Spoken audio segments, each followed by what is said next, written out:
Circumference of a circle. We are familiar with the idea of perimeter.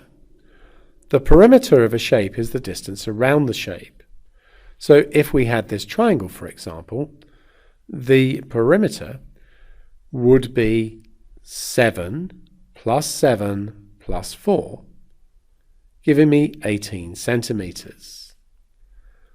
The distance around a circle is given the special name circumference.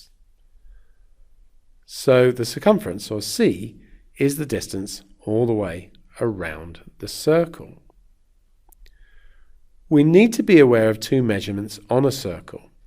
So if we have a circle here, and here is the center of the circle, the distance from the center to the circumference is called the radius, given the symbol r usually. The distance all the way across that goes through the center is called the diameter, and we'd normally call that d. So d is the diameter.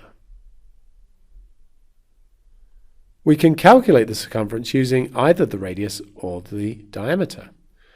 So using the radius, we can use circumference is equal to 2 times pi times r, and you just use the pi button on the calculator usually there.